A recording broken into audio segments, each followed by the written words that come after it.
Car பழுதாகி சாலையில் தவித்து நின்றவர்களிடம் வம்பிழுத்து காரை உடைத்து மர்ம கும்பல் சரமாரியாக தாக்கிய காட்சிகள்தான் இவை.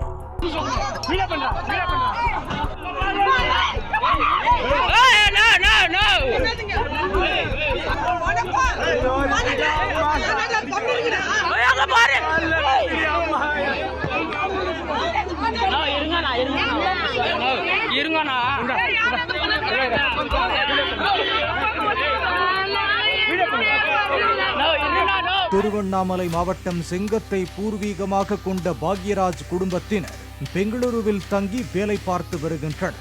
பரமநந்தல் கிராமத்தில் உள்ள தங்கள் குலதெய்வமான புதூர் மாரியம்மன் கோயில் விழாவுக்கு வந்துவிட்டு வாடகை காரில் ஊருக்கு திரும்பிக் கொண்டிருந்தனர். அவர்கள் சென்ற கார் கிருஷ்ணகிரி மாவட்டம் மத்தூர் அடுத்த தொகரப்பள்ளி காப்புக்காட்டில் பழுதானது. காரை சாலை ஓரம் நிறுத்திவிட்டு பாக்யராஜ் குடும்பத்தினர் சாலையில் தவித்து நின்றனர். கார் ஓட்டுநர் காரை சரி செய்யும் வேலை பார்த்து கொண்டிருந்ததாக கூறப்படுகிறது. சாலை ஓரம் பெண்கள் நிற்பதை பார்த்து அந்த வழியாக மற்றொரு காரில் வந்த உள்ளூர் பிரமுகர் ஒருவர் தனது காரை நிறுத்தி பெண்களிடம் ஆபாசமாக பேசியதாக கூறப்படுகிறது. இதனால் பாக்யராஜுக்கும் அவருக்கும் வாக்குவாதம் ஏற்பட்டு கைகலப்பாக மாறியுள்ளது.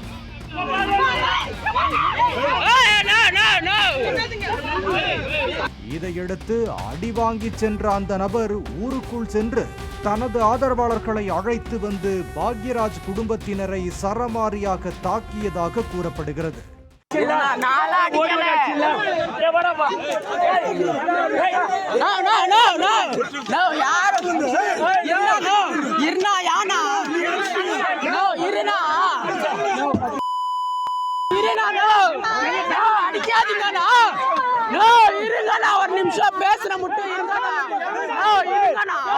கார் பழுதாகி நிற்பதாக கூறியும் கேட்காமல் காரை கிளப்பச் சொல்லி கார் ஓட்டுநரை சரமாரியாக தாக்கியதால் அவர் எங்கு ஓடினார் என்பதே தெரியவில்லை என்று தெரிவித்த பாக்யராஜ் தங்களது புகார் மீது போலீசார் எந்த ஒரு நடவடிக்கையும் எடுக்கவில்லை என்று வேதனையுடன் தெரிவித்தார்.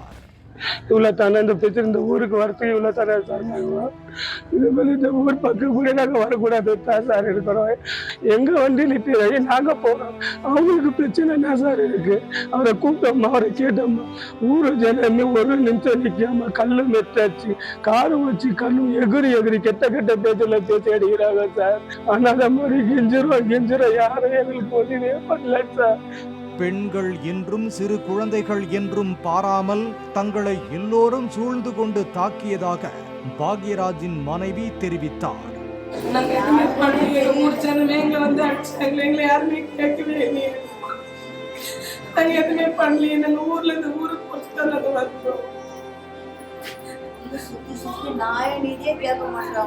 பேசுறதுக்கும் விட மாட்டாங்க.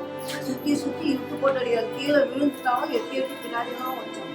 நெஞ்செல்லாம் ஒப்பந்தோம், கைகளெல்லாம் ஒன்றும் முடியல. இந்த குழந்தைக்கு